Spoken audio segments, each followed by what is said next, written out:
So next part of the program is our session on options, comparisons, and global carbon budget. I will kick this off, followed by a presentation from Anthea Harris, CEO of Climate Change Authority, Erwin Jackson, Deputy CEO of the Climate Institute, and Associate Professor Malte Meinshausen of University of Melbourne. Now, we have imposed as speakers a very sort of a strict discipline, right? And I will be enforcing that discipline with my little timer on myself as well. This will go off after 8 minutes, and that will mean that I'll have to vacate the stage, okay?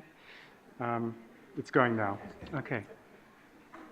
All right, so what kind of considerations might you make in thinking about a post-2020 emissions target for Australia? So first of all, national interest in Australia helping the world towards a stronger outcome on climate change mitigation.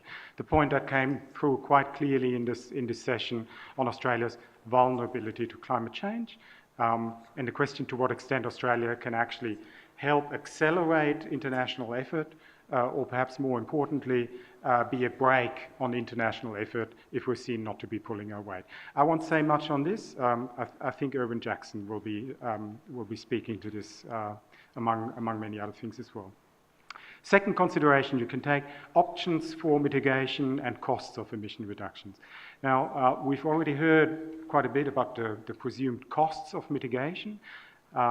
In the international discourse on this, and in the newer analytical works that are out there, there's actually an increasing emphasis on the benefits of mitigation, so-called co-benefits. So if you look at the new climate economy report, the Global Calderon Commission, if you look at the way that Chinese policymakers, the Chinese government is looking at the issue, you will see a very strong emphasis on issues such as air quality, local environmental pollution, and in fact energy security among fossil fuel importers. I think it would benefit the Australian discussion to think more about the co-benefits as well as the adverse side effects of mitigation.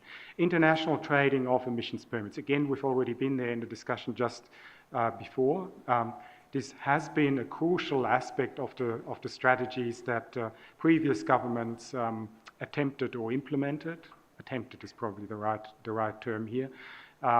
With you know, I mean, if you have an emissions trading scheme and you impose a declining cap on your emitters and allow them to trade internationally, then you can more or less automatically balance the national emissions against the national target. But of course, it's open to governments to engage in the trading of emission permits, or perhaps we shouldn't talk about it as trading of emission permits. Perhaps we should talk about it as investment in low-cost mitigation in other countries, in countries that are not Australia. Thirdly, long-term opportunities for a low-carbon world. Looking beyond, you know, the 10, 15-year horizon, where's Australia placed as a resource-rich country in a world that may take decisive action or gradual but consistent action in getting away from carbon-intensive fuels? And we'll hear in particular from Anna Skarbek about the deep decarbonisation work. Finally, what are the others doing? Being in the pack, not being behind the pack. Now, there are some reasons for being optimistic about mitigation options and cost. Going from the bottom, as we heard just now, economic modelling is often overly pessimistic.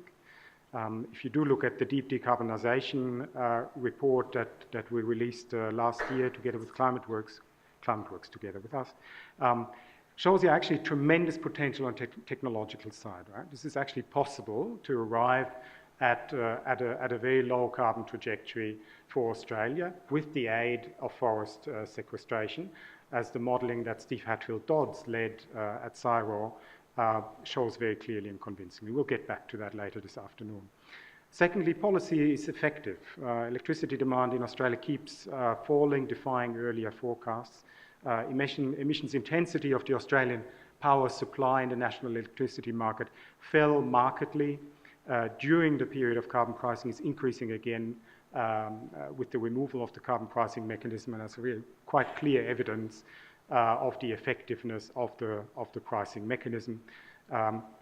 Read it up in our working paper. Finally, underlying emissions growth is slowing. Now, the new projections of Australian emissions growth would be expected to come out sometime. It's an interesting question what they will look like. The economic growth outlook is clearly more subdued. The resource boom is coming to an end. All of these things will work themselves through as underlying drivers of emissions growth. China's emissions growth is slowing quite dramatically. Coal use in China in overall absolute terms is in fact stabilizing. We may be really quite close to peak coal in China. At the center, we are running a collaboration with Chinese researchers, and we're anticipating an event with Chinese colleagues on these issues in the coming months. Please stay tuned. Just see Pep Canada in the audience there from Global Carbon Project and CSIRO. Globally, 2014, the IEA just released their estimates. CO2 emissions unchanged from 2013 to 2014 in the context of growing global GDP. 3% increase in GDP, 0% increase in CO2 emissions. It's quite a significant development there. Just a few numbers before my phone goes off. Targeted absolute reductions relative to 2005. So with all of these targets that countries are putting forward, you need to put them on a common basis to be able to compare. And the point very well taken by the ambassador and by Dr. Gruen, national circumstance, of course, matters. Okay, so if we put the targets announced by US, EU, and the Australian target on common footing, comparing them to the 2005 base year, okay, you've got the following numbers to 2020, and then interestingly, to 2025, the US commitment equates to 27%, is a 26 to 28% reduction at 2025, and the EU commitment equates to a 34% reduction from 2005 to 2030. What does that mean in targeted annual reduction rates of national emissions? Okay, so you've got the historical record from 2005 to 2012 using UNFCCC data in this case. A reduction roughly 1.5% in the US and the EU, and roughly stable emissions in Australia. Targeted reductions in the area of 1% per year over the period 2005 to 2020 in all three of these countries and groups of countries. But then look at the period after 2020, right? So the announcements that we've had out of the US and the European just released iNDC imply an annual reduction in the post-2020 period of 2.5% or more per year, okay? So this is a doubling or more of the pace of targeted reductions, okay? So that to my mind is a significant aspect of the discussion as it needs to be had in Australia as well.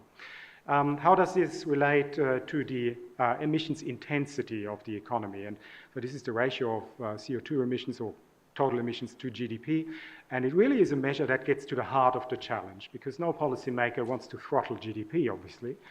What we do want to do is take the carbon emissions, take the greenhouse gas emissions out of economic growth, right? And this is the measure that gets directly at that rate of decarbonisation. Historical record of the last 7-8 years, roughly 2.5% per year, consistently across the three countries, okay? And according to our estimates using various Chinese sources, 3.7% per year in China. This means I've got 2 minutes left.